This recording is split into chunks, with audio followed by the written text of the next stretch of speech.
Hi folks, it's Andy. Welcome to this week's Kendo Rant. We've got some fantastic questions for you today, so let's jump right into the show.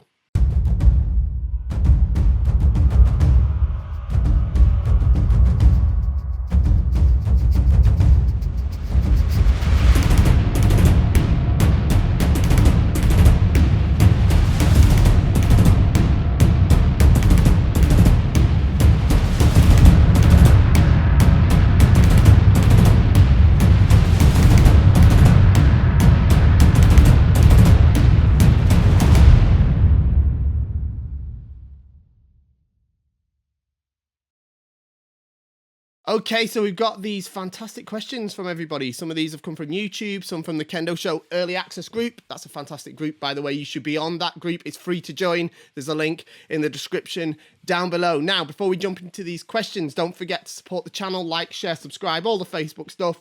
Once you hit subscribe, a little bell appears. You've got to ring that bell. That's the Kendo bell. Did you know if you ring that bell, you instantly start getting better at Kendo? It's a scientific fact. So make sure you click subscribe and then hit that Kendo bell. And most importantly, support the channel by shopping at kendostar.com. If you like these kind of videos, the Kendo rant videos where I take questions from you guys every week.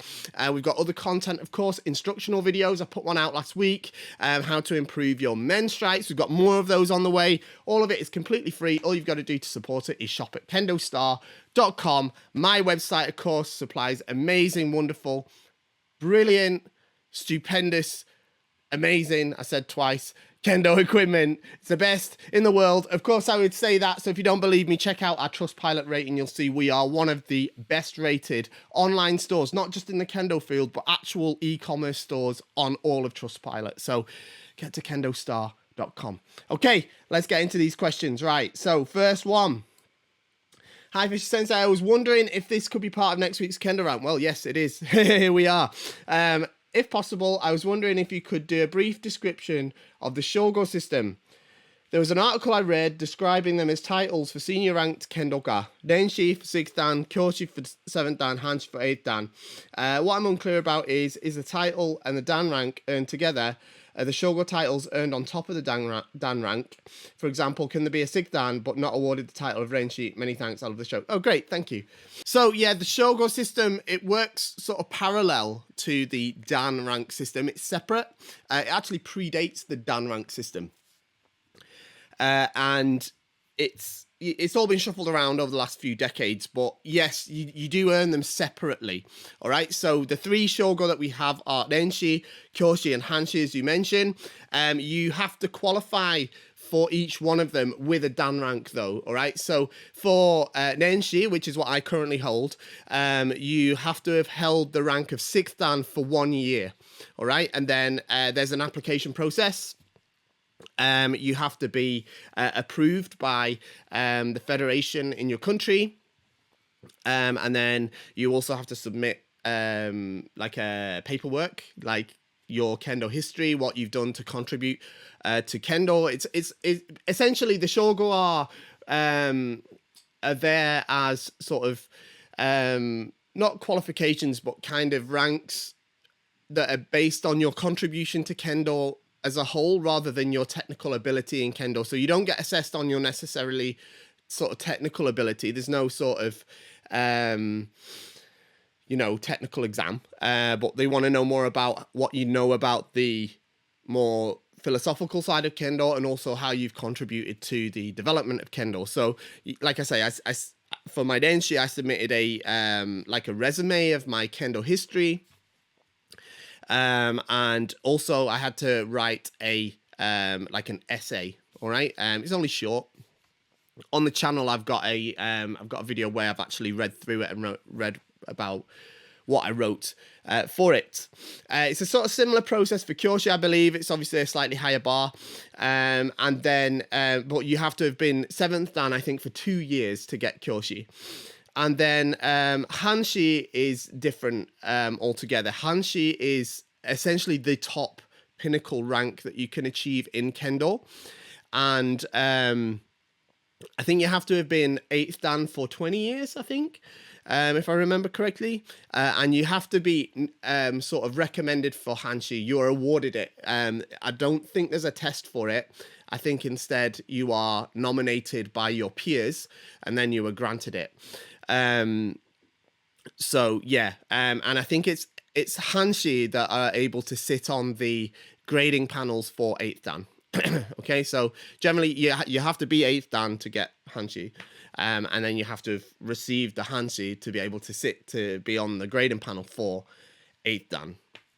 Okay, so yeah, it is possible to be 6th Dan but not Denshi.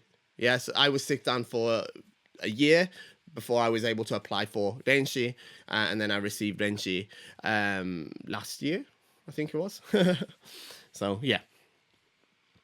Next one, PS, are the stylish... Oh, this is actually from the previous question. Are the stylish black Kendo Star polos ever going to be on your shop? You mean these? I don't know. Maybe. I'll think about it. I'm thinking of redesigning them, actually. So, we'll see. Hello, Andy. Thank you for making these videos. I'm returning to Kendo after 15 years. Whilst I am not a complete beginner, what do you think beginners or returnees should have as their initial goal? What is the main thing to get it right before you start wearing Bogu again? Thanks. Okay, so both beginners and returnees, just first off, just follow what your teacher says. Trust them. Because they're the ones obviously interacting with you most regularly. But you should just make sure you work within your own limitations. Don't try to exert yourself too hard. Don't injure yourself. And to wear Bogu, you need to be able to make strikes that with Fumikomi. Okay, that's basically the baseline, I think, to be able to wear Bogu, is to be able to do strikes with Fumikomi. All right, so I've got videos on the channel about how you can learn to do that. Go and check them out. Next one, welcome back. Hope you had a fun bank holiday. This is because last week we didn't have a show because I was actually away for the bank holiday. So, if an 8th Dan sensei did a Kendo rant, what would you ask them? Oh, that's a tough one.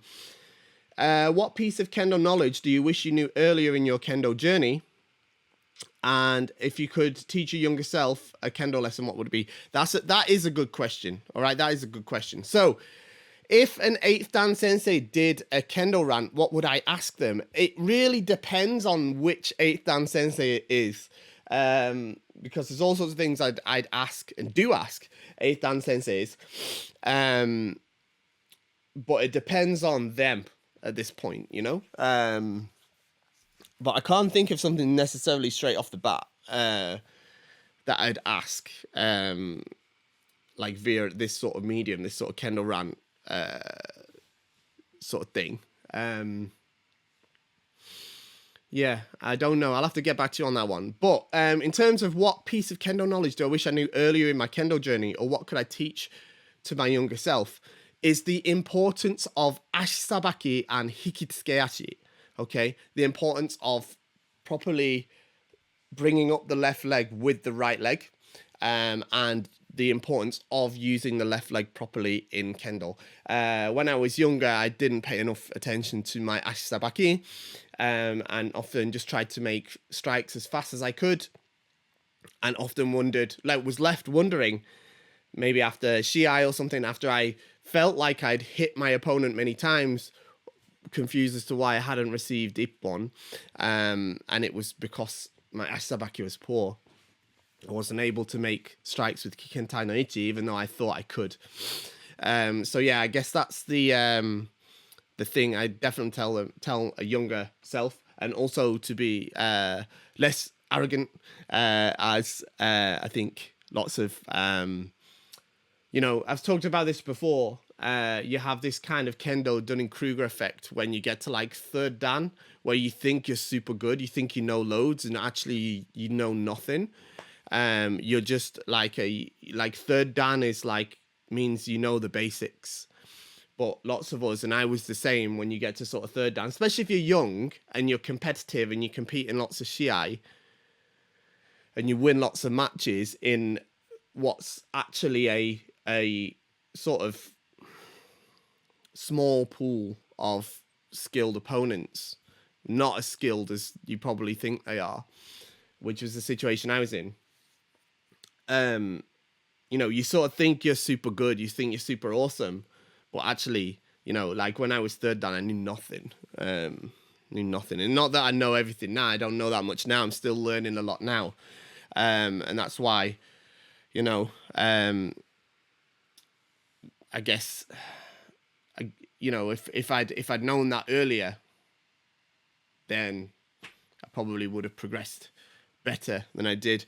But that's life, and I guess that's part of the journey as well, isn't it? So there we go. Enough of that. Next one. Hi Andy, 2 questions for today. A, what are the best shikake waza for beginners to use, preferably to hit men with? B, when I strike kote from Toma, should I be pulling my shinai up and around the kensen of my opponent, or should I dip my own kensen down and under the shinai? So A, what are the best shikake waza for beginners to use, preferably to hit men with? Just tobikomi men. Yeah, just when you're doing jigeko, just focus on tobikomi men. Okay? That's just get to your cutting distance and then make a spirited men strike with all your energy without concern or fear if it will be defended or even returned with ojiwaza. Especially when you're with your teacher, with your sensei, you should practice in that mindset, all right? Don't worry too much if it's successful or not. You should be trying to cultivate an attacking spirit and make sure that you make strikes with kikentai no ichi, all right? So when you're doing these men strikes, don't focus on whether they're gonna hit, all right? Try to hit, but don't make that the main focus. Make the main focus on launching forward, striking with fumikomi ashi, yeah? And kikentai no ichi. Loud voice, zanshin. That's it, all right? That's what you should focus on. B, when you strike kote from Toma, well, you shouldn't strike kote from Toma, first of all.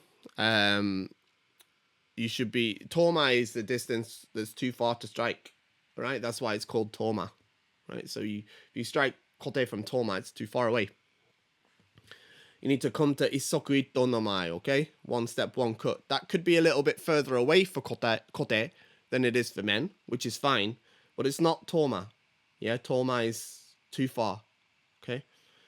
And for the beginning, yeah, if you're, you know, a beginner, and in Kihon, for the most part, you should take the shinai over your opponent's shinai and strike kote, not the one where you dip underneath.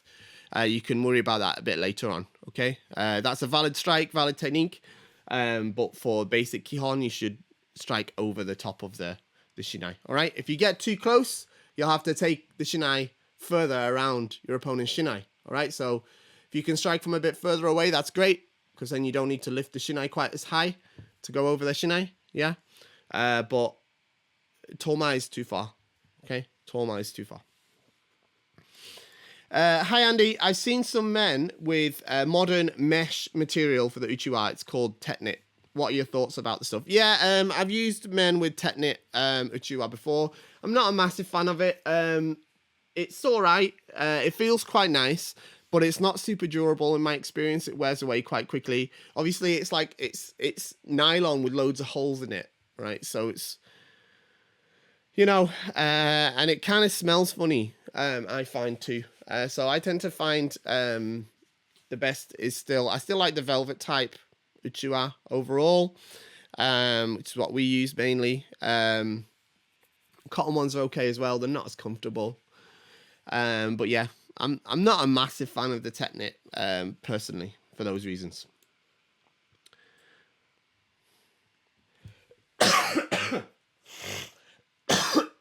Christ, all right.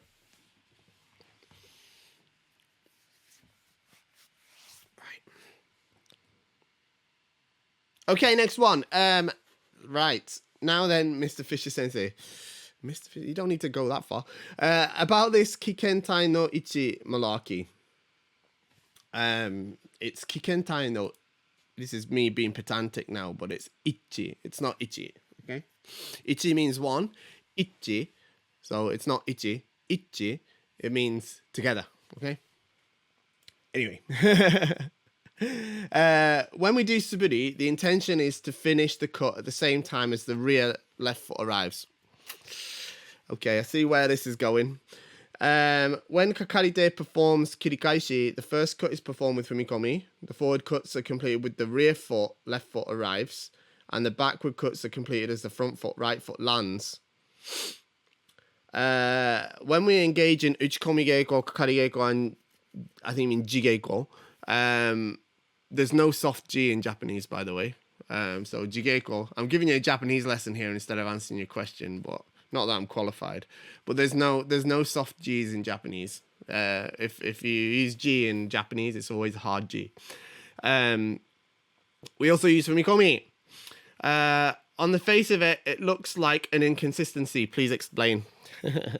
Yeah, this is a good question, and I think it's something a lot of people get confused about, and it stems with the way that we sort of teach beginners, which I think there's a bit of a difficulty with, because it can lead to this sort of confusion, and it's something I'm sort of wrestling with myself in how we sort of get around this problem when we teach beginners, because we teach beginners when they're first starting, you know, yeah, like you say, almost like you should end the cut as the left foot comes up. And I've said that myself in my own videos.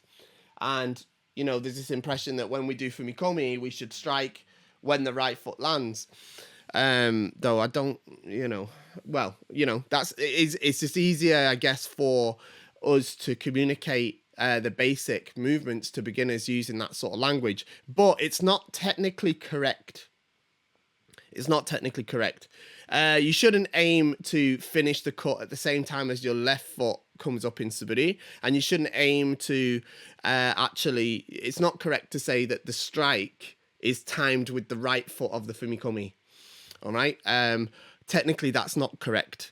I'd rather you think of it, all right, once we get past the very, very, very basics of Kendo, all right, it's not, when we do suriashi, like we're doing suburi or kirikaishi, it's not 1, 2, 1, 2, 1, 2. It's not this. It's 1, 1, 1, 1, 1, like this, all right? So you cut together with 1. Yeah? Same with fumikomi. It's not 1, 2. It's 1. Yeah? 1. And you cut together as you leap forward. Right? So that's why it's not inconsistent. Yeah, your body is launched forward with either your suriashi or your fumikomi, and your feet pretty much go together. Yet, of course, mechanically, the right foot goes, then the left foot goes, but the timing is as one. Yeah? It's not 1, 2 this way. All right? So that's the actual answer to this. All right? It's not inconsistent at all. It's perfectly consistent. It's just a bit confusing when you sort of come at it from that sort of way of thinking about your footwork. Okay? That makes sense. Next one. Hello, Andy. I recently changed into a much newer Bogu. My door is black with some dark red maple leaves. Yeah, you posted a picture. I saw that. I like the design a lot, but it's is it considered poor taste to use outside of normal practice like shiai or grading? And would it be held against me in a significant way if I perform with it? Absolutely not. Absolutely not. You should never be. It should never be considered poor taste, or it should never be held against you. That, you know, the color of your Bogu and stuff like that, especially in a grading or a shiai. You shouldn't be examined on those sort of things. Yeah, like you should never be, like, a grading panel should never consider the color of your door in their assessment of your Kendo, or the color of your Bogu or anything like that. Okay, the way you wear it, yes. Does it fit you properly? Yeah, to some extent. But the color of it, no. And obviously, like, if you've got like offensive words or pictures on it, that's a bit different. But you know, you're talking about something that's a standard. You know, I've seen the picture. It's not particularly flamboyant. It's not very nice, beautiful door. There's no reason why you shouldn't be able to use that wherever you go.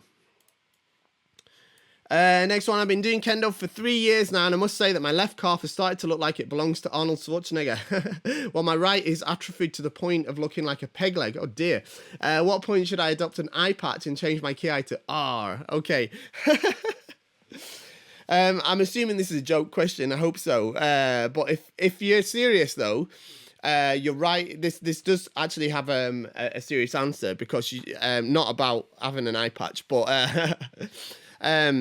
you should be developing muscles in your right leg as well as your left leg. All right. Most like high level Kendoka, they have massive calves on both sides, not just the left side. Yeah. And that's because when you do fumikomi, your left is used for fumikiri, which is your launch forward, as then you stomp with your right foot, right, and then you use your right leg to pull up the left quickly. So you develop muscles in both legs. Yeah, you must do that. You can't just have one massive leg. All right, that's going to be a right nightmare. It's going to lead to injuries too. All right, so take care of that, okay? Okay, last one. Hi Andy, my girlfriend has recently got a beautiful white Bogu with a black membuchi, dodai, and white mune decorated with blue thread. To add to it, she got herself a white uniform with the Korean style hakama, as it doesn't violate any rules, and the black and white and fits the black and white scheme. All right, so when you say the Korean hakama, I think you mean the national team, the one the national team uses, the white ones with the black stripe down the side, right? However, our coach is completely against the decision, saying that if one wants to have a white Bogu, it must be completely white with no other colours but red, like the Japanese flag. And the fact she has a Korean hakama to fit the look will offend a lot of people. Therefore, she must never wear it anywhere. I find this completely ridiculous, as I've seen lots of female Kendo players with white Bogus with various colours, and no rules prohibit you from wearing whatever style you like. I just find my coach's talk short-sighted and overly discouraging to say to someone who's invested a lot of money into equipment that can't be taken back. Am I wrong? Please let me know. Okay, this is a really good question, all right? And it leads on a little bit from the previous one, right, about the different coloured doll. But you've obviously taken it a little bit of a step further, because we're talking about a very unusually coloured outfit, okay? So, I can see this from both sides. All right. Now let's look at this from both sides. Now, you're absolutely correct in that there's no rules or regulations that prevent your girlfriend wearing any of this stuff. Obviously it's unusual, and it will be, easily recognized, shall we say? Here's the things I disagree with the coach on, all right? When you say your coach, I'm assuming you mean like your sensei, your dojo leader, right? The white Bogu doesn't need to only be white and red. There's plenty of white Bogu in Japan too, that has different colors incorporated in its design, all right? So the Bogu you're talking about, it's unusual, but I've seen stuff like that before in Japan, all right? There's nothing to say it has to be white and red. That's not, that's traditional. Yes. Is it the only thing allowed? No, it's not. And would anybody in Japan be annoyed or offended by that? No, not really. Well, no, not at all, actually. Also about the Korean style hakama, I think it's unlikely that anyone would be offended by you wearing it, and they would be wrong to be. There's nothing offensive about that hakama. It's not like it's not even particularly it's not anti-Japanese, that hakama.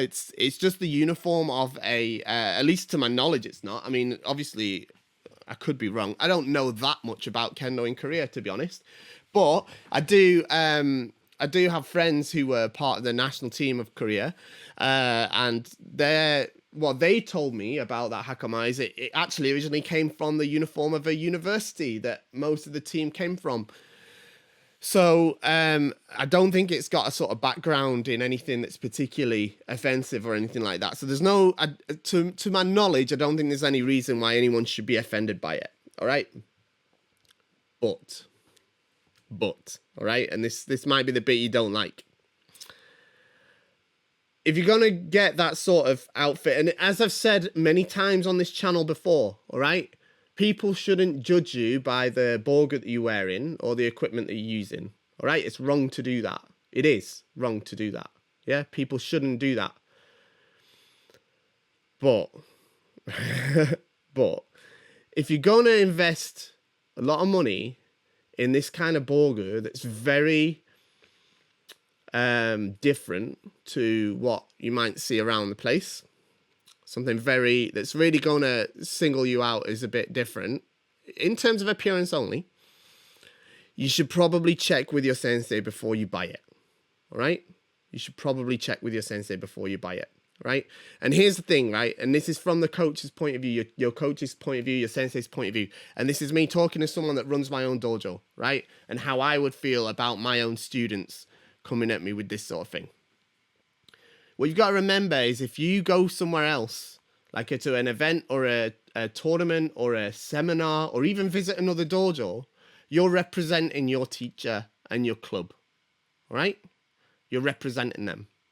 And, you know, look, there is a clear, you know, difference between wearing a brightly coloured dodai and then having a bogu that's totally different coloured to standard in every single way with a different coloured uniform.